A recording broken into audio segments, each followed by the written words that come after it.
Bonjour, bonsoir les petits curieux et bienvenue dans ce tout nouvel épisode de Petites Obsessions. Si vous êtes nouveau ici, bien sachez qu'à Petites Obsessions, on mange du fun fact, mais jamais sans avoir pris un peu d'histoire en entrée et un peu d'humour en dessert. Et puis sachez aussi que je me prénomme William et que j'ai une merveilleuse animatrice, co-animatrice en fait, Oui. Prénommée Hélène. Comment vas-tu? Salut, ça va bien toi? Ça va, merci. Qu'est-ce qu'on mange aujourd'hui? On mange des frontières, on mange de la géographie surtout, je te dirais. C'est Ouais. ça, c'est pas un épisode alimentaire, on vient d'en faire un là, Non, déjà. c'est ça. Là, on va se calmer, là, les envies alimentaires. On va plutôt focuser, moi, sur les frontières un petit peu insolites, là, comment ça a été divisé, tout ça. Puis toi, je pense que tu vas parler de lieux mystérieux qu'on est pas trop sûr si ça a existé. Est-ce que les frontières ont existé, oui ou non? Un épisode sur l'Atlantide de mon côté, donc un endroit mystère qui a plein de secrets à révéler ou pas. À voir J'ai hâte de voir ça. aujourd'hui, mais avant tout, passons à l'apéro avec... Le générique. Yes!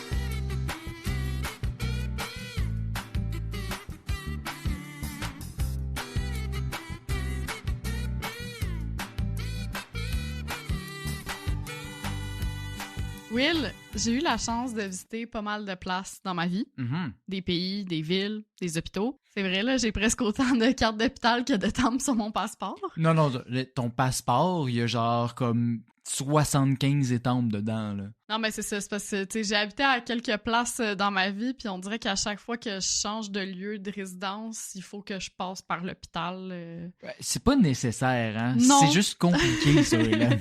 Je le sais, c'est pas normal. Mais bon, trêve de fanfaronnerie, je sais pas toi, mais à chaque fois ou presque que je passe une frontière, je me demande, c'est qui a décidé que la limite du territoire était à cet endroit précis et pas quelques centimètres, mètres, kilomètres, peu importe, pour éviter de passer à travers la cour arrière de quelqu'un, par exemple. Ouais, mais c'est clair qu'il y a des côtés politiques, de dire, bon, ben, on détermine cet endroit-là, mais c'est vrai que des fois, ça a l'air un peu boboche, arbitraire. Tu sais, des fois, c'est clair, il y a une montagne qui traverse, Oui. quoi que ce soit, mais d'autres fois, pas très clair, là. Effectivement, des fois, t'as des frontières dites naturelles, comme des chaînes de montagne, mais parfois, ben, ça passe par des endroits assez saugrenus et c'est de ça qu'on va se jaser dans le blanc des yeux aujourd'hui. Ou plutôt dans le fin fond des oreilles, là, étant donné que vous nous écoutez puis qu'on est un podcast seulement audio. Avec des petits extraits. Avec des sur petits extraits TikTok. visuels. Ouais, c'est ça. D'abord, testons tes skills en géographie. Tu le sais que j'en ai aucun.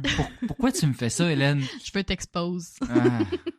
Savais-tu que la France partage une frontière avec les Pays-Bas? C'est-tu sur un île? Parce que c'est clairement pas sur le territoire, là. Ben, non, c'est pas sur l'Europe. Ben, tu vois, t'es pas mal meilleur en géographie que ce que tu le prétends parce qu'effectivement, je ne parle pas de l'Europe continentale, mais des Antilles, qui est presque une deuxième Europe, là, vu que la plupart des pays du vieux continent, ils ont conquis un petit lopin de terre, hein, on s'entend? Tous les continents ont déjà un peu appartenu à l'Europe, là. C'est ça. Bref, la France et les Pays-Bas se partagent l'île de Saint-Martin, à l'est de Porto Rico, pour te situer. Oui, je savais.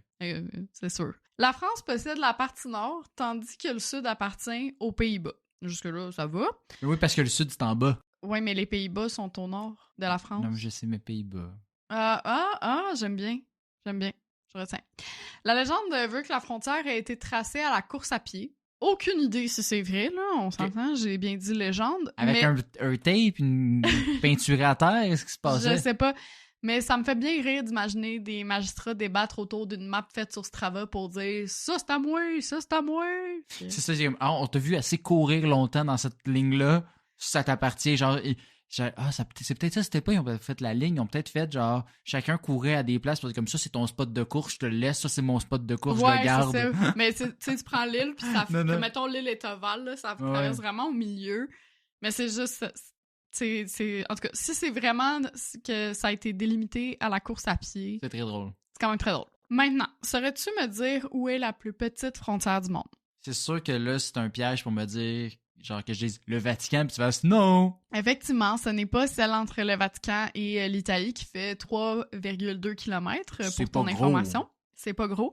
Ce serait celle entre l'Espagne et Gibraltar qui s'étale sur 1,2 km. Genre, même notre épicerie la plus proche est plus loin que ça, Will, pour te donner une idée. Tu veux encore juste plugger le fait qu'on n'a pas d'épicerie proche puis qu'on est dans un désert alimentaire. Mais regarde, si, je sais pas, la mairie ou l'investiture de Hansik nous écoute, pas sûr, mettez-nous une épicerie Saint-Cyboire. Mais en fait, c'est pas vrai, parce que mes recherches préliminaires m'indiquaient que c'était la frontière entre l'Espagne et Gibraltar. Mais j'ai creusé un petit peu plus loin, et oui, l'Espagne a la plus petite frontière du monde, mais ce n'est pas avec Gibraltar. Tu sais peut-être que l'Espagne a un long historique avec le Maroc? Absolument pas.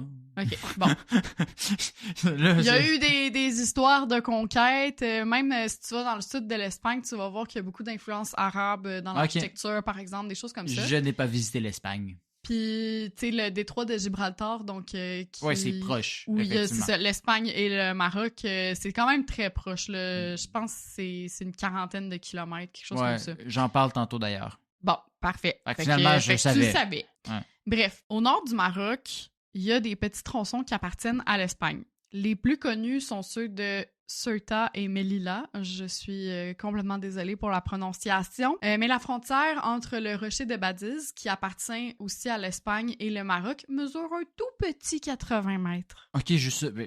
Ça vaut la peine, ça, une frontière de 80 mètres. Là. Oui, mais c'est comme vraiment... ça fait comme une presqu'île, en fait, là, si tu veux. Comme une pointe.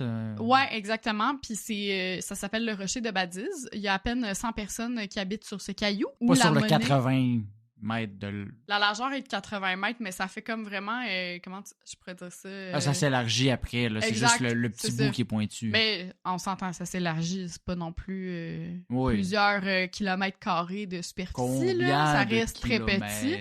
Je dirais que ça ressemble un peu au Mont-Saint-Michel. Pour ceux qui savent de quoi je parle, là, en France.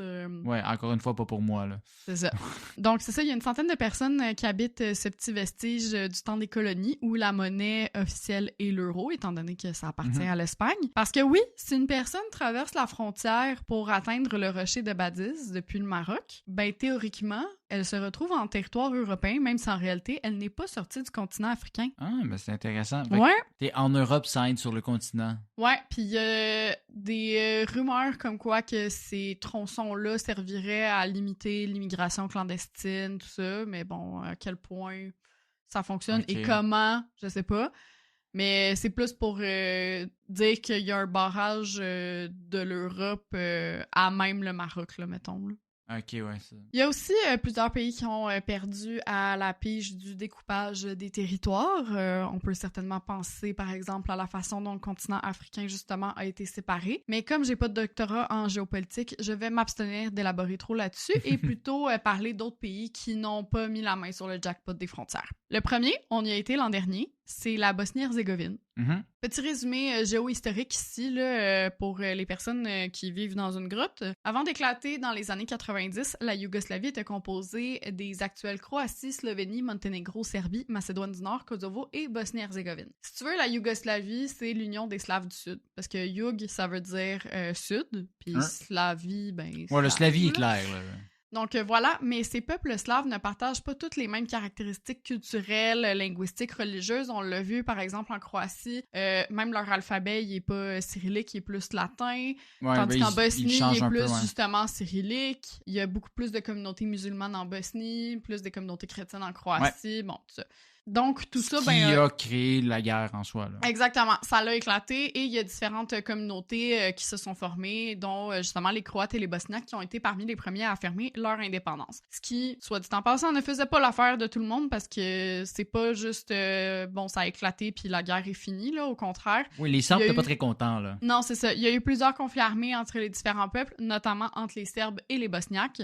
Aujourd'hui, la situation politique est pas mal plus stable, mais on sent quand même dans l'air là, que l'histoire est pas si lointaine. Là. On parle d'une trentaine d'années. C'est ça, c'est les années 90, là, c'est vraiment récent. Là. Oui, on dit ça aussi pour se rajeunir un petit peu parce qu'on est dans les... Oui, non, mais sur l'histoire de l'humanité, comme dans le fond, c'est genre les personnes de 60 ans, ils l'ont connu la guerre, là, puis ils l'ont fait, c'est pas genre la Première Guerre mondiale ou la Deuxième. Exactement. Alors ma question, est-ce que tu te rappelles la particularité géographique de la Bosnie-Herzégovine? Ben, j'imagine que tu veux parler du fait qu'il y a une pointe qui touche au bord de mer, ce qui transperce un peu la Croatie, parce que tu peux pas accéder à Dubrovnik sans passer par la Bosnie, en fait. Exactement. Donc, les Bosniaques ont un accès aux eaux internationales uniquement par la ville de Num, je sais pas trop comment on le prononce, Neum, là, si vous voulez googler ça.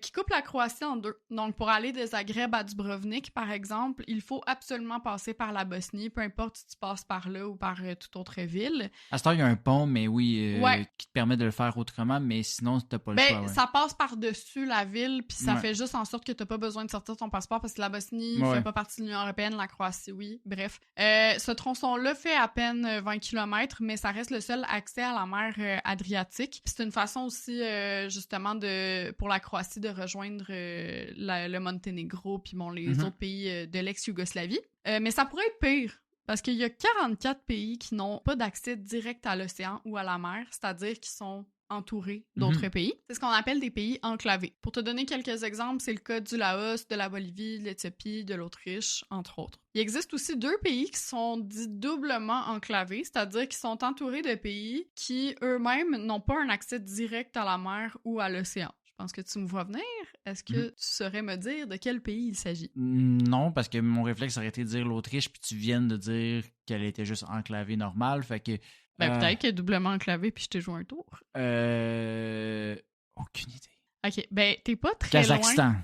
Non, mais t'es pas très loin dans les deux cas. Le premier, c'est le Liechtenstein qui partage ses frontières avec l'Autriche et la Suisse. Et le deuxième, c'est l'Ouzbékistan qui est entouré du Kazakhstan, du Kirghizistan, du Tadjikistan, de l'Afghanistan et du Turkménistan.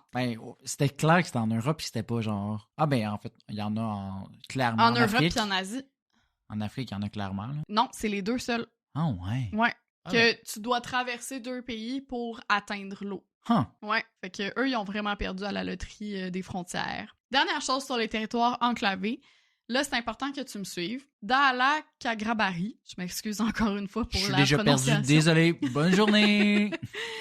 Donc, Daala Kagrabari, c'est un petit territoire indien. Okay. L'affaire, c'est qu'il se trouve dans une enclave bangladaise, elle-même enclavée dans un autre territoire indien, le tout dans le Bangladesh à côté de la frontière de l'Inde. Fait que dans le fond, t'as 4 niveaux. Si on le prend à l'inverse, là, c'est peut-être plus simple pour certaines personnes. En ce moment, c'est comme un casse-gueule de genre, comme il y en a un, comme... Ouh, c'est une poupée des poupées russe. russes, exactement. Si tu le prends à l'inverse, t'as le Bangladesh. À l'intérieur du Bangladesh, t'as un territoire indien qui encercle un territoire bangladais qui lui-même entoure Daala Kagrabari, qui est un territoire indien. Je sais pas vous, moi, ça me donne mal à la tête. Genre, on dirait que l'image que j'ai aussi, c'est genre, tu sais, le vieux meme de Exhibit, là, genre... Oh, I know you like India, so I put India in your Bangladesh. Exactement. Apparemment que je suis pas la seule à qui ça donne mal à la tête ou bien que c'est que les caisses d'Advil, c'est trop cher parce que l'Inde et le Bangladesh se sont entendus en septembre 2011 pour résoudre le problème des 162 enclaves parce que non, Daala Kagrabari n'était pas la seule, mais certainement la moins logique. Ben des Inception. Ouais, bref, les États se sont dispatchés le tout et ont laissé aux résidents de ces territoires le libre choix de leur nationalité, donc ils pouvaient choisir s'ils étaient indiens ou bangladais. Daala Kagrabari a été officiellement cédé au Bangladesh en 2015. De retour en Europe maintenant. Si tu connais ta géographie, tu sais que... Will, tu connais un petit peu ta géographie quand même. La France. Oui, tu sais que tout le nord de la Suède partage la frontière avec la Norvège? Oui. Genre, la Suède n'a pas d'accès à la mer par le nord. Mais par le sud, oui. Par le sud, oui. Okay. Puis par l'est. Je vous promets que je vais mettre une photo de ça sur Instagram parce que c'est juste tellement beau. Cette frontière-là, on dirait une piste de luge qui s'éternise jusqu'au pôle Nord. Okay. Je vous explique. En fait, cette partie-là du monde, c'est une grande forêt qui, je ne pense pas, est habitée par trop de monde. Par des animaux, j'imagine. Ouais, c'est ça, mais dans le sens où il doit faire fret anti-pépère là-bas. Fait que ce qu'ils ont fait, c'est qu'ils ont déforesté un chemin, vraiment pour marquer clairement la délimitation. Okay. Mais c'est tellement comme... Ça va vraiment en vallée, pis tout ça. Puis nos amis scandinaves, ils ont décidé de s'en servir comme piste de motoneige. Ah, nice! Mais c'est comme...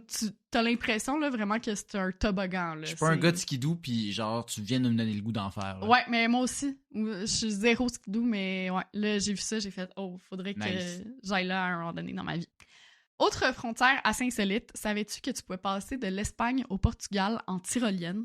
I mean, tu viens de me donner un nouvel objectif de vie, là. Oui, je sais, moi aussi.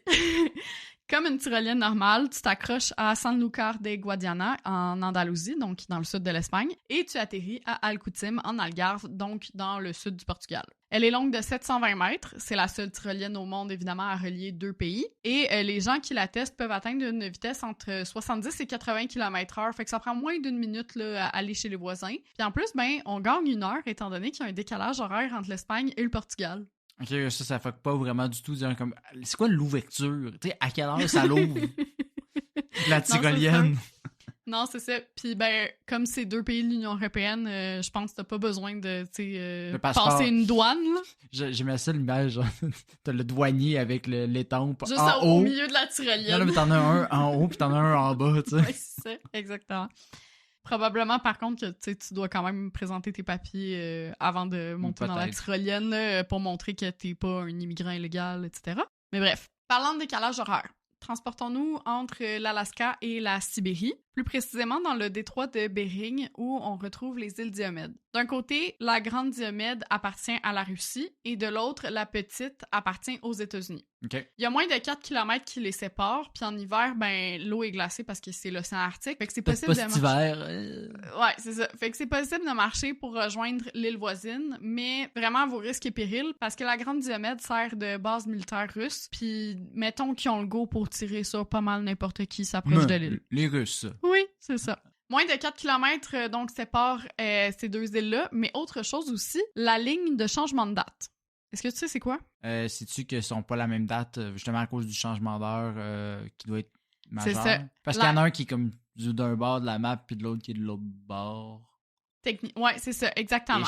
La grande Diomède a 20 heures ou 21 heures d'avance sur la petite Diomède selon la saison. Ok, je pensais pas à ce point-là. Là. Ouais, ça veut dire que si il est lundi 23h sur la petite Diomède, donc celle qui appartient aux États-Unis, il est mardi 20h sur la grande Diomède, donc celle qui appartient à la Russie. Ouais. Pourquoi pas 24 heures? Parce que les États-Unis ont décidé de mettre la petite Diomède au même fuseau horaire que l'Alaska, qui est comme pas mal le point le plus proche des États-Unis. Puis l'Alaska, c'est sur le réseau UTC-9 au lieu de -11, ce que devrait être la petite Diomède, dans le fond. Fait qu'il y a comme 2 heures de... Fait qu'il y a un décalage de ce que ça serait réellement, un peu comme dans l'épisode qu'on a fait sur le fuseau horaire. Ouais.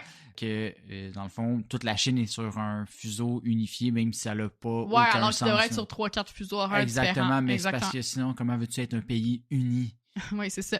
Puis ben, la grande Diomède, c'est sur le réseau UTC plus 12. Fait qu'au final, ça fait 20h ou 21h selon les saisons. Il y a beaucoup de gens qui disent sur la petite Diomède que quand ils regardent la grande Diomède, c'est comme s'ils voyaient le futur. Fait qu'ils l'appellent l'île de demain. Et la petite Diomède est appelée l'île d'hier. Mais où l'île d'aujourd'hui? Elle n'existe pas. Oh non! C'est le chemin de glace. C'est ça, exactement. Selon le dernier recensement, la petite Diomède est actuellement habitée par 83 personnes, essentiellement issues du même peuple inuit. Ils ont un bâtiment qui sert d'école, de gymnase, de salle de réception, de mairie, de terrain de basketball, tout. Tout le kit. Ouais, parce qu'en même temps, pour 83 personnes, on va pas construire 6 bâtiments différents. La vie y est, je te le cache pas, assez difficile, selon ce que j'ai pu voir dans mes recherches, que ce soit à cause de la météo, qui dépasse souvent les moins 40 degrés en hiver, ou encore le coût de la vie. À titre d'exemple, une bouteille de détergent coûterait aux alentours de 44 $. Fait que ton linge sale, tu le portes souvent, là? Ouais, c'est ça. Tu vas le laver dans la mer, au pire. L'île est ravitaillée 1 fois par semaine grâce à un hélicoptère, évidemment, si la météo est clémente, puis les produits, on s'entend, sont pas toujours frais, là. Puis même, je pense qu'il y a un infirmier sur place qui fait partie de cette communauté-là, Inuit, mais qui travaille en télémédecine avec l'hôpital en Alaska, parce que c'est ça, il y a pas d'hôpital sur l'île. Changeons d'île maintenant. L'île des Faisans, c'est une île de la taille d'un terrain de soccer entre la France et l'Espagne et pour laquelle les 2 pays se sont longtemps battus. Plutôt que de céder ou de la diviser en 2, ils ont trouvé une solution pour le moins originale, c'est-à-dire une garde partagée. Hein? C'est parce qu'ils veulent aller jouer au soccer chacun à leur tour? C'est quoi cette affaire-là? Ils font des tournois? Qu'est-ce qui se passe, là? Non, ça a la tête d'un terrain de soccer, mais c'est pas un terrain de soccer. Mais ça sert à rien, ça! Tu veux juste la donner à quelqu'un si personne l'utilise, ton île de merde. Mais là, attends, c'est ça. Puis là, c'est pas une garde partagée une semaine sur deux ou une fin de semaine sur deux. Du 1er février au 31 juillet, l'île est sous gouvernance espagnole et du 1er août au 31 janvier, elle est sous gouvernance française. Fuck off. Perte de temps. Puis ben évidemment, c'est comme ça chaque année. Heureusement, il y a personne qui habite là. Elle est même interdite d'accès aux visiteurs. Fait que ça simplifie l'administration. Parce que t'imagines, là, à chaque 6 mois, tu changes de nationalité. Faut que tu fasses tes impôts 2 fois par année. Je peux pas croire, là. Je sais pas. Mais là, fait que tu me confirmes encore plus que ça sert à rien comme projet. Non, là. c'est pas vrai. Parce qu'elle a servi à des rencontres historiques, entre autres entre le roi d'Espagne puis le roi français. Ouais. Mais c'est vrai qu'aujourd'hui... Mais en même temps, tu sais, elle est pas grande, là. Il y a comme un monument. Mais justement, pourquoi se faire chier pour ça? Ben, parce qu'il faut conquérir le maximum de territoire, William. Franchement. La prochaine frontière, c'est ni plus ni moins celle qui m'a donné envie de faire ce sujet. Parce que aujourd'hui, c'est vraiment l'épisode que j'ai préféré écrire. J'ai nommé ou plutôt les frontières de Bâle. Bâle, c'est une ville qui est située aux Pays-Bas. Par contre... Pas moins de 26 zones ou quartiers, si tu préfères, de la ville appartiennent à la Belgique. OK, fait que c'est vraiment divisé. Est-ce que c'est comme tout relié à une frontière? C'est comme si, mettons, Villeray appartient aux États-Unis, le plateau Mont-Royal aussi, West Island. Ça se retouche pas toutes nécessairement, en fait, les zones. Non, c'est ça, exactement. Puis il y a seulement 4 de ces zones-là qui sont physiquement reliées, là, collées sur la frontière belge. Fait que si tu veux, Bâle, c'est 2 villages. T'as Bâle-Nassau qui appartient aux Pays-Bas, en fait, et Bar-le-Duc qui appartient à la Belgique. Puis ça s'entremêle tel des écouteurs dans tes poches. Un peu comme Daala-Kagrabari, donc avec l'Inde et le Bangladesh. Dans Bar-Nassau, t'as des parties de Bar-le-Duc qui, à leur tour, renferment des parties de Bar-Nassau, etc. Fait que, encore une fois, ça fait un peu les poupées russes. La ville est donc parsemée de signalisations pour que tu saches toujours dans quel pays tu es. Littéralement, dans chacune des rues, il est indiqué au sol NL pour Pays-Bas et B pour Belgique. Parce que des fois, même dans certaines rues, t'as la frontière qui passe. Fait que t'as les deux indications. Mais même si les frontières figurent partout au sol, tu comprendras que c'est un méchant casse-tête pour certaines personnes parce que la frontière, elle passe aussi à travers des commerces et même des maisons, comme je le disais en prémisse de cet épisode. Qu'est-ce qu'on fait dans ces cas-là? On suit la règle de la porte d'entrée. Fait que si la porte principale est située du côté néerlandais, ça veut dire que le bâtiment est en territoire des Pays-Bas et vice-versa. Si elle est située du côté belge de la frontière, c'est un bâtiment belge. Évidemment, ça peut pas être aussi simple que ça, sinon ce serait pas rigolo. Faut savoir que le découpage frontalier de Bâle a été officiellement adopté en 1995, mais la commune vit cette dualité depuis plus de 800 ans. En fait, la ville a été découpée en se fiant à des cartes qui auraient été créées en 1198. OK. Fait qu'il n'y avait pas toutes les maisons, justement, là, qu'on parle nécessairement de construites, là. Non, c'est ça. Puis j'ai des petites nouvelles pour vous. Il y a eu des évolutions depuis le Moyen-Âge. Ce qui fait que quand le tout a été revu en 95, les gens se sont rendus compte que leur maison, même si elle n'avait pas bougé d'un millimètre, elle était pas dans le bon pays. Je m'explique. C'est le cas d'une octogénaire belge. Sa maison était traversée par la frontière et sa porte était située du côté des Pays-Bas. Semble-t-il que c'était bien important pour elle d'habiter en Belgique. Qu'est-ce qu'elle a fait? Elle a dû refaire sa porte d'entrée du bon côté de la frontière à tout juste 1 mètre de celle d'origine. OK, fait que même pas de l'autre bord de la maison, là, juste tasser la porte, là. Exactement. Hey, ça, c'est vraiment de l'enculage de mouche, tout ça, là. C'est aussi que, tu sais, c'est pas un projet d'un samedi après-midi, là. Ça prend du temps, là, déconstruire une porte puis en construire une autre. 80 aussi, là, oui. C'est ça. C'est un méchant casse-tête pour certaines personnes parce que on aurait pu se dire comme, c'est pas grave que sa porte soit au Pays-Bas pis tout ça, mais ça risque que les législations sont pas nécessairement les mêmes. Tout ça, quand t'es belge, t'es pas néerlandaise. Fait qu'il fallait quand même que sa porte soit en Belgique. Mais évidemment, ça peut pas être aussi simple que ça, hein. Sinon, ça serait pas rigolo. Qu'est-ce qu'on fait si la frontière passe directement sur la porte? Les résidents ou commerçants que ça concerne sont dans l'obligation de déclarer 2 adresses. On espère qu'ils aiment la paperasse administrative, hein? Mais évidemment, ça peut pas être aussi simple que ça, hein? Sinon, ça serait pas rigolo. Il va combien de layers comme ça encore, là? Tu vas voir! OK. Les adresses belges et néerlandaises ne sont pas uniformes. Fait qu'il y a une maison, par exemple, qui est traversée par la frontière au niveau de la porte. Puis ben, elle est située à la fois aux 2 rues de Lovren en Belgique et aux 19 rues de Lovren aux Pays-Bas. Au moins, c'est le même nom de rue. Là. On va Ouais, leur c'est pas le donner même ça, chiffre. là, mais... Oui, non, c'est vraiment Tu sais, con. pourquoi ils s'entendent pas sur le chiffre? Puis même, tu sais, les encadrés, justement, les numéros de porte, il est bien indiqué avec un petit drapeau belge, Ouais, c'est pour savoir l'adresse c'est belge, lequel. Ben oui, puis parce que sinon, c'est l'enfer. c'est ça. Mais évidemment, ça peut pas être aussi simple que ça, sinon ça serait pas rigolo. Non. Durant la pandémie, Barl a fait des manchettes parce que les règles sanitaires n'étaient pas les mêmes en Belgique et aux Pays-Bas. Ah, Par exemple, quelle perte de temps. le masque était obligatoire en Belgique, mais pas aux Pays-Bas. Même chose pour le confinement, les Belges étaient confinés, mais pas les Néerlandais. C'est quand même chiant pour les Belges. Mais genre, est-ce qu'il fallait qu'ils marchent en zigzag? Tu sais, comme Non, si... non, ils pouvaient, les Néerlandais pouvaient sortir puis passer partout où ils voulaient. C'est juste que, tu sais, j'imagine qu'il y avait leur Beau papier projet, d'identité pour prouver qu'ils étaient néerlandais. Bref, tu t'en doutes peut-être. Oui, les maires, bureaux de poste, corps policier, code du travail, la ville d'à peine 10 000 habitants a tout en double en version belge et en version néerlandaise. Même l'âge légal pour boire de l'alcool est différent, c'est de 16 ans en Belgique et 18 ans aux Pays-Bas. Fait que c'est sûr que tout le monde va boire en Belgique, là, c'est même pas une question, là, genre... Exactement. Mais il y a également des avantages à changer de pays en traversant la rue, justement. Certains biens et services coûtent moins cher d'un côté, comme le gaz en Belgique ou encore la bouffe aux Pays-Bas. Les commerces se sont donc construits autour de cette réalité. Tu trouveras plus de stations-service du côté belge et plus d'épiceries du côté néerlandais. On s'entend aussi que de manière générale, c'est quand même moins pénible grâce à l'espace Schengen qui permet la libre circulation dans la plupart des pays d'Europe. Ah, sinon, ça serait un calvaire. T'aurais genre des douaniers dans toutes les bâtisses, là. Ben, c'est ça. Imagine si ça existait pas. Tu pourrais pas aller chercher ton lait sans ton passeport. J'aime pas ton regard. Ça serait plate, hein, que ça existe. À quelque part. Vas-y.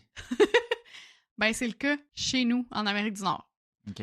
On a une frontière bizarre, pis c'est pas parce que c'est la plus longue au monde que je dis ça. Si tu regardes bien comme il faut la ligne entre le Canada et les États-Unis, elle est pas tout à fait droite. Au nord du Minnesota, qu'est-ce qu'on retrouve? L'angle nord-ouest. C'est un territoire américain. Qu'est-ce qu'il a de particulier? Ben, c'est une exclave. C'est-à-dire qu'il touche pas au reste des États-Unis, un peu comme Dubrovnik avec le reste de la Croatie. OK. L'affaire, c'est que le lac des Bois sépare l'angle nord-ouest du reste des États-Unis, puis il y a pas beaucoup de commerce dans cette zone, comme il y a à peine une centaine de personnes qui y habitent, là, un peu comme les îles Diomède. Fait que dans le fond, c'est pas comme les grands lacs où ça traverse au milieu du lac. Comme t'as le lac qui est coupé, puis là, genre, les États-Unis dépassent, là. C'est ça, on va y venir. Mais essentiellement, c'est ça, c'est comme pas rattaché directement aux États-Unis. Je comprends. Donc, c'est ça, il n'y a pas beaucoup de commerce dans cette zone, comme il y a à peine une centaine de personnes qui y habitent. En fait, il y a une école, une église, un bureau de poste et un tout petit magasin général que tu peux trouver autant des chandails que des produits alimentaires. Donc, pour faire des courses plus complètes, t'as pas le choix d'aller à Warroad, au Minnesota, à un peu plus de 100 km. Ça implique évidemment que tu dois prendre ton passeport étant donné que tu passes par le Manitoba pour aller aux États-Unis. Fait qu'aller-retour, là, ça peut prendre 3-4 heures. Ouais, parce que dans le fond, il y a du trafic aux douanes, là. Ben c'est ça, tu dois passer 4 fois les douanes parce que tu sors du Minnesota, ben de l'angle nord-ouest pour aller au Manitoba, pour aller aux États-Unis. Puis après, ben tu repars pour retourner au Manitoba, pour retourner au Minnesota, c'est-à-dire à l'angle nord-ouest. Fait qu'il faut la planifier en sapristi, là, ta virée au Costco. Heureusement pour les habitants, le lac est rempli de poissons, fait qu'ils peuvent pêcher. Moi, je serais pas très heureuse là-bas, mais bon, c'est quand même une bonne petite solution. Tu dois te demander justement pourquoi ce lopin de terre appartient pas tout simplement au Canada. Ben, pour comprendre ça, il faut remonter à la signature du traité de Paris en 1783. Les Américains y obtiennent officiellement leur indépendance, fait qu'il faut déterminer quel territoire ils pourront gérer puis quel reste sous la régie britannique, là, c'est-à-dire le Canada. Ils se basent sur une carte créée en 1755. Le lac des Bois devait donc être séparé en deux, comme tu suggérais tout à l'heure. Il y a une moitié pour le Canada, une moitié pour les États-Unis. Jusqu'ici, ça va, c'est logique. L'affaire, c'est que cette fameuse carte-là, la zone où se situe l'angle nord-ouest, était cachée par une autre carte qui fait un zoom sur la baie du Son. Tu sais, des fois, là, quand tu prends des cartes du monde, ouais, c'est juste comme du Pacifique, mettons, qui est caché par un zoom. Ben, c'est ça, exactement. Fait que sur la carte, ça avait l'air d'un parfait ovale, alors que si tu vas voir sur Google Maps de quoi a l'air le lac, là, il y a plus la forme d'un poisson avec une petite lanterne comme dans Nemo, là. Tu sais, le poisson vraiment lettre, là. Bref, les Américains se sont éventuellement rendus compte de leur erreur de cartographie, mais ils ont préféré pas le dire pour pas que ça entache les négociations avec la Grande-Bretagne, puis qu'ils puissent avoir sur leur territoire et leur indépendance. En 1818, par contre, les États-Unis et le Canada se sont entendus pour délimiter la frontière au 49e parallèle, pour que ce soit plus simple. Puis le Canada a laissé l'angle nord-ouest aux Américains pour justement pas contredire le traité de Paris puis que ça fasse encore plus de paperasse. C'est pas leur problème, c'est le problème des Américains. Ben c'est ça, puis en même temps, ça changerait pas grand-chose pour le Canada d'avoir ce territoire-là. Tu sais, c'est pas un immense territoire, ça il y a vaut une pas la centaine peine, de personnes qui habitent, il y a pas grand commerce, tout ça, fait que... Est-ce que ça va, Will? T'es toujours avec moi, là? Ouais, je me dis juste, ben c'est plus grand que la petite crise d'île pour gros comme un terrain de soccer pour lesquels les autres se battent, mais regarde. T'inquiète pas, on termine en simplicité. J'ai envie de te parler des tripoints. OK? Ces endroits où les frontières de 3 pays se rencontrent, Mhm. notamment le Three Countries Corner qui marque la frontière entre la France, la Suisse et l'Allemagne, où j'ai pris une belle petite photo en 2019 parce que c'est pas tous les jours que je suis dans 3 pays en même temps. Ben non. Pour les quadripoints, donc une frontière ou en tout cas un endroit où il y aurait 4 pays qui se rencontrent. Si on regarde vite, on pourrait croire que les frontières de la Namibie, de la Zambie, du Zimbabwe et du Botswana se rencontrent, mais en fait, la Namibie et le Zimbabwe ne se touchent pas. On parle en fait plutôt de 2 tripoints à 150 mètres l'un de l'autre. Fait qu'ils étaient proches. Ouais, c'est ça, on était proche de l'avoir, là. Le premier tripoint, c'est entre le Botswana, la Namibie et la Zambie, et le deuxième entre le Botswana, le Zimbabwe et la Zambie. Les quadripoints qui existent ne concernent pas des pays, donc, mais des villes comme Bâle, justement, c'est-à-dire que tu as certaines zones de la ville où tu as 2 zones belges qui se font face et 2 zones néerlandaises qui se font face, là, fait que ça fait comme un quadrilatère, là, si tu veux. Mais si c'est 2 pays, si c'est 2 fois la Belgique qui se touche, c'est pour ça que c'est comme... C'est pas tant un quadripoint parce que tu peux dire, il y a des atomes qui les tiennent entre les deux. C'est le point fait que ça se tient ensemble. C'est quel point ça se termine. Y a-tu un petit rond au milieu qui a personne? En tout cas. T'essayes-tu de me donner mal à la tête, là? Oui. As-tu marché? De te venger, c'est ça. Mais il y a aussi entre des États. C'est le cas de l'Utah, le Colorado, l'Arizona et le Nouveau-Mexique, notamment. Donc, la frontière est délimitée par le Four Corners Monument avec un cercle au milieu où on peut se retrouver dans les 4 États simultanément si jamais ça vous intéresse d'aller le visiter. Fait que voilà pour ma partie. J'espère que justement...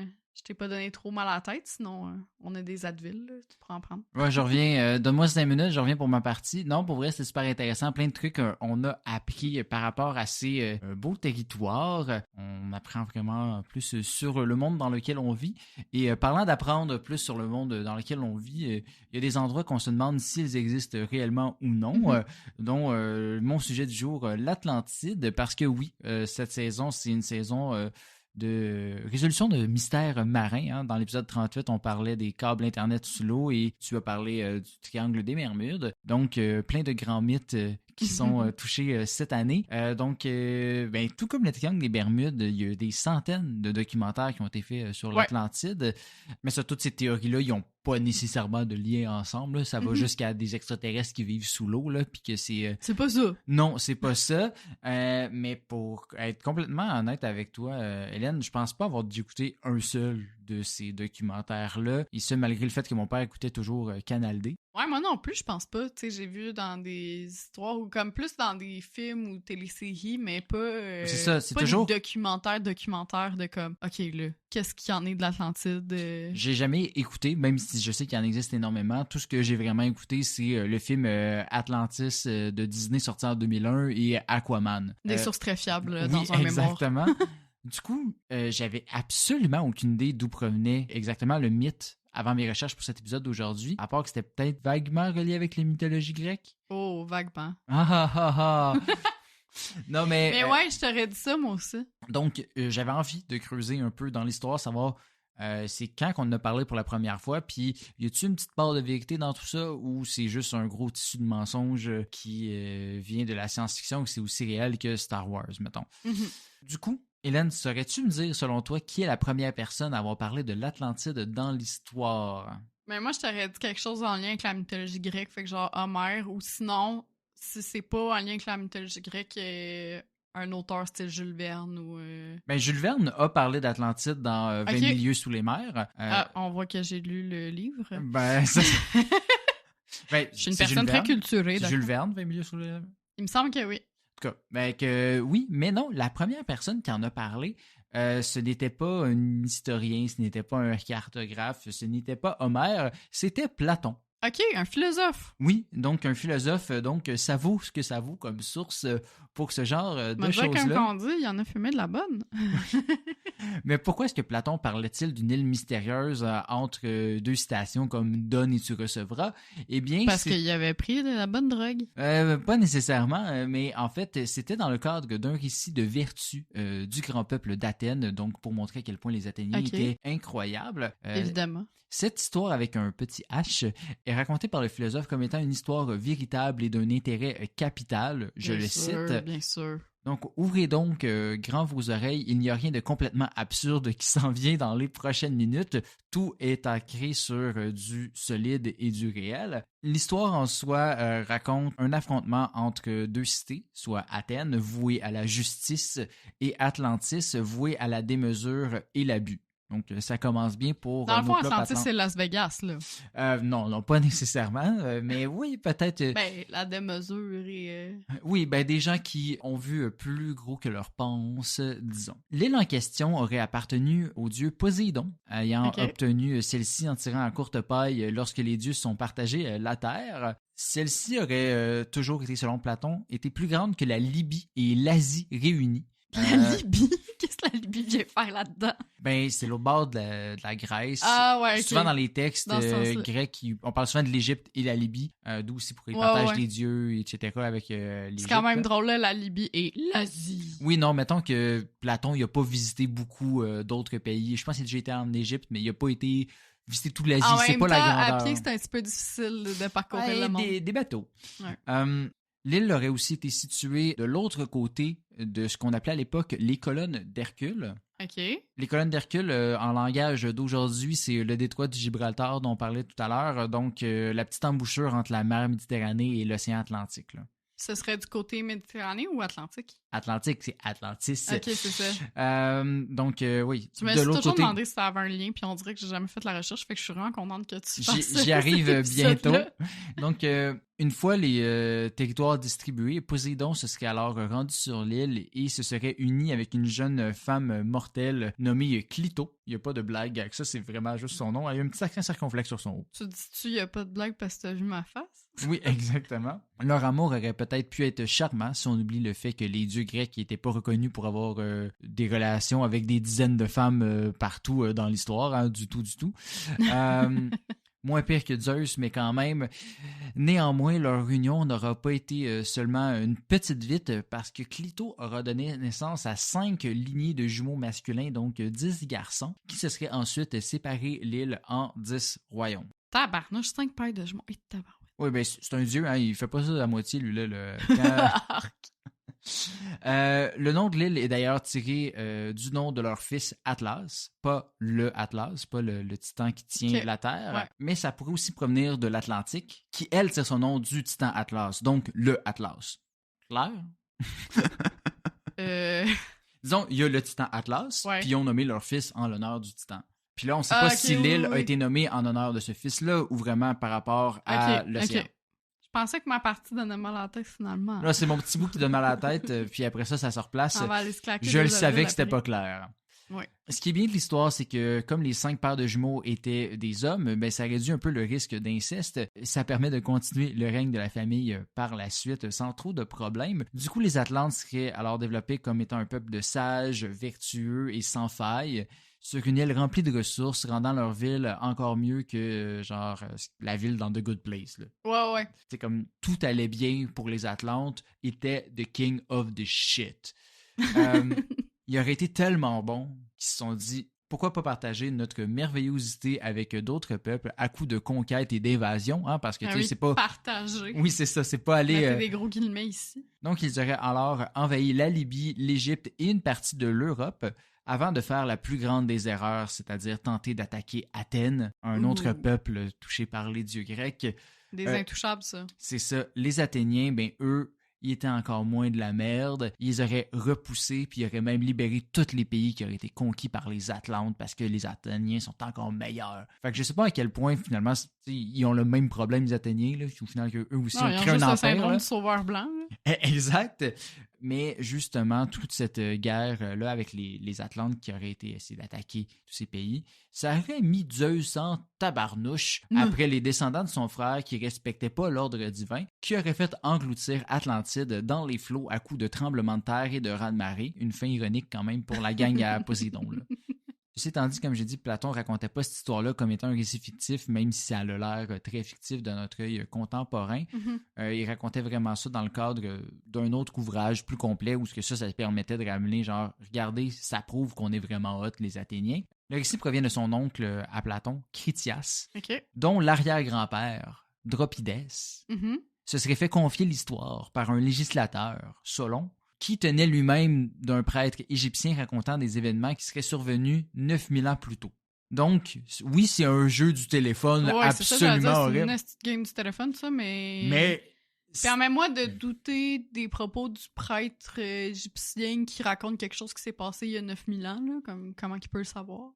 Ben, peut-être que c'était des traditions religieuses, quoi que ce soit, mais je pense qu'on peut laisser du lousse à Platon. C'est des sources très fiables, donc tout est bien qui finit bien. Non, pour vrai, on rit de l'histoire farfelue, mais il faut tout de même se rappeler que la majorité des lieux et autres événements à l'époque étaient pas mal tous expliqués par des événements mythologiques comme ça. Donc, oui, il y a une histoire de Dieu, mais est-ce qu'il y a une véritable explication plus logique derrière cette version romancée-là? Certainement. Peut-être. OK. Parce qu'on le sait tous, hein, il y a eu je sais pas combien d'explorations sous-marines pour retrouver l'île et personne l'a trouvé. C'est pas aujourd'hui on va faire comme « Hey la gang, j'ai checké puis je le sais, c'est vraiment où? » On l'a pas trouvé encore. Une des raisons, c'est parce qu'il faudrait commencer par s'entendre sur la localisation de l'île. Parce qu'on s'entend de l'autre bord du détroit du Gibraltar. Ouais, c'est grand sapristi-là, l'Atlantique. Tu peux techniquement revenir jusqu'à l'autre bout de l'Asie, là. Tu sais, comme c'est de l'autre bord. Et si tu sais que la Terre est ronde, tu sais. Donc, il y a des théories à gauche, à droite, tout aussi farfelues les unes des autres, outre simplement de l'Atlantique. Donc, j'ai détaillé pas tous parce que j'ai pas envie de mettre mon petit chapeau d'aluminium, là, je l'avais pas de disponible aujourd'hui. Mais il y a des théories comme quoi que l'Atlantide serait en fait en Andalousie, en Mauritanie, dans la mer du Nord, dans la mer Noire, en Amérique et même en Antarctique. Partout. Et partout. Tu sais, comme il y a des théories de tout d'un coup, c'était genre les Vikings ou c'était un autre peuple qu'on sait qui a disparu. Puis là, comme, c'est ce peuple-là qui avait visité initialement. Mais c'est plus ce qu'on appelle de la pseudo-archéologie, c'est-à-dire un peu des liens farfelus ou qui... Source pas totalement fiable. Qu'à ta source, c'est Platon qui raconte une histoire sur Poséidon, mettons. Donc, je vais simplement vous partager l'hypothèse la plus plausible qui, encore là, ne fait pas consensus du tout, même chez les pseudo-archéologues et encore moins chez les vrais scientifiques. Mais c'est celle-là que j'ai envie de creuser aujourd'hui et faire ma thèse de doctorat dessus. Selon cette théorie, le mythe tirerait ses origines d'une éruption volcanique survenue à Santorini aux alentours de 1600 ans avant Jésus-Christ. Donc, à peu près, Platon est né en moins 400. Fait que, tu sais, c'est quand même un... 1200 ans auparavant. Donc, ça a eu le temps d'être une game de téléphone sans dire que c'est 9000 ans. Peut-être que ça pourrait fitter juste par ça. Cette éruption-là aurait résulté en un tsunami détruisant les ports et les villes de la culture minoenne qui habitait sur l'île ainsi que sur la Crète. Donc, il y aurait eu même de l'eau jusqu'en Crète avec cette éruption-là. Donc, la situation avec les Atlantes serait une version romancée d'un peuple proche d'Athènes, anéanti par un tsunami plusieurs centaines d'années avant la naissance de Platon. Ça pourrait avoir du sens que ça provienne de là. Je vous laisse juger de la théorie, mais j'aimerais quand même, par contre, faire une petite correction parce que même si c'est ça la théorie, c'est pas vrai que les Minoens ont été nécessairement anéantis par ce tsunami-là. Déjà, l'île de Santorini existe toujours. Hein? Oui, tout à fait. Donc, ça a juste détruit un peu les ports. Puis la catastrophe naturelle aurait plutôt simplement affaibli assez le peuple des Minoens pour que les Mycéniens puissent venir les envahir et prendre le dessus. Donc oui, il serait question de la fin d'une civilisation et d'une cité perdue, mais pas de façon aussi fantastique qu'on pourrait le croire. Du coup, si vous avez été à Santorini ou vous avez visité les ruines de Knossos en Crète, vous avez peut-être un peu visité les ruines d'Atlantide. Je dis rien. Et où mon tombe de passeport, moi? J'ai été à Santorini. Hey, tu disais que t'en avais déjà plein tantôt. Du coup, bien qu'on aimerait que l'Atlantide existe, force est d'admettre que ce n'est probablement pas le cas et qu'il s'agit plutôt de ce qu'on appelle aujourd'hui une île fantôme. si ce n'est pas Santorini, disons. Ouais. Attention ici à ne pas confondre avec les villes fantômes dont on avait parlé dans notre épisode 19. Les îles fantômes, on en a parlé plutôt dans l'épisode 38. Dans le fond, tu nous fais un pot pourri de nos épisodes. Exact, c'est ça. Mais pour ceux qui les auraient pas écoutés, les îles fantômes, c'est des îles dont l'existence a été admise et cartographiée pendant un certain temps, mais qu'on a finalement retiré soit parce que ils n'existent pas. Mm-hmm. L'île dont tu nous avais parlé, c'était l'île Sandy. Oui. Donc, je ne vais pas en reparler. Mais c'est pas juste l'île Sandy ou Atlantide qui auraient été des îles fantômes. Il y en a plusieurs dans l'histoire qui sont reconnues. Il y a différents exemples, comme certains cartographes qui ont cru pendant un moment que la Corée, c'était une île avant de réaliser qu'elle était attachée à l'Asie. OK. Comme quoi, tu peux faire des très, très grandes erreurs comme cartographe, là. Oh, surtout dans ce temps-là, là, j'ai l'impression, là, aujourd'hui, c'est... Oui, là, on a la technologie c'est moins et tout, là. facile de faire ce type d'erreur-là. Mais il est arrivé aussi que des îles soient découvertes plusieurs fois. Des explorateurs qui arrivent à plusieurs fois, donc ils donnent plusieurs noms. Ou que des gens pensent arriver à un endroit, puis finalement, non, hein, Christophe Colomb? Okay. Exact. On le sait que c'est possible. Il y a aussi des icebergs qui ont été identifiés comme des îles ou même des bancs de brouillard. Donc, c'est pas dans le domaine de l'irréalisme qu'un explorateur ait cru que Santorini était dans l'Atlantique et qu'il s'était trompé à force de souffrir de dysenterie, de scorbut. Il était pas tout là, le monsieur. Il s'était engagé dans Marine Marchande, qu'est-ce que tu veux? C'est ça. Il est aussi compréhensible que des gens s'attachent à cette histoire d'île engloutie. Oui, parce que l'imaginaire autour de l'histoire est fort, mais aussi parce qu'il y a plusieurs îles répertoriées dans l'histoire qui ont été englouties, elles aussi. Bon, pas aussi grosses que la Libye puis l'Asie réunie, mais quand même des îles de quelques kilomètres carrés là, qui ont été englouties. On retrouve justement une liste de ces îles sur Wikipédia et ça catégorisé par type de raison derrière ces disparitions. OK. Fait que je vais tous vous les lister. Pas en détail, là, mais on se comprend. Ça, c'est ton côté obsédé par les chiffres. Là. Oui, exactement. Des fois, ça revient, là, puis c'est comme plus fort que moi. Donc, il y en a 3 à cause d'un lac de barrage, 21 à cause de tempêtes ou de phénomènes sédimentaires, 18 par l'élévation des océans, 4 à cause de séismes, 12 à cause d'éruptions volcaniques ou d'érosion et 11 à cause d'activités humaines, principalement extraction de sable. OK. Que faire de cette information? Honnêtement, je sais pas. Toutes les informations qu'on partage dans le podcast, on sait pas trop quoi en faire. Des fois, il y en a des plus intéressantes que d'autres. Des fois, on répond à des questions un petit peu plus subtiles que d'autres, mais effectivement, que faire de cette information? Le lien que je pourrais faire, c'est que l'île de Santorini est à peu près de la largeur de ces îles-là. Fait que techniquement, ça aurait pu si c'était pas une île super montagneuse. Mais bon, ça, parce que la ville est toute en haut. Là, c'est ça. Fait que tiré par les cheveux comme lien, vous me direz, je vous répondrai que ce n'est pas aussi pire que les sources de Platon. Et puis parfois, c'est pas nécessairement la fin qui détermine. C'est une histoire en vaut la peine. 2400 ans après la mort de Platon, on parle toujours d'une île que personne n'a jamais retrouvée. Et celle-ci ne cesse de faire rêver et stimuler l'imagination. Du coup, j'espère que vous me pardonnerez cette conclusion sans réponse officielle et demeurez tout de même divertis et informés à de cet épisode. Loin de moi de l'idée de me comparer à Platon, mais qui sait, comme on dit, les paroles s'envolent, mais les podcasts restent. Oh wow! T'as tout à fait raison, les podcasts restent et si jamais vous voulez écouter d'autres épisodes de notre podcast, ils sont tous disponibles sur Spotify, Apple Podcasts, YouTube. Vous pouvez également vous abonner, c'est un gros soutien pour nous. Puis également nous suivre sur les réseaux sociaux où on publie encore plus de contenu connexe ou exclusif. On est présent sur Facebook, Instagram et TikTok, même YouTube aussi pour des shorts. Et sinon, on se dit à dans 2 semaines. Bye! Bye!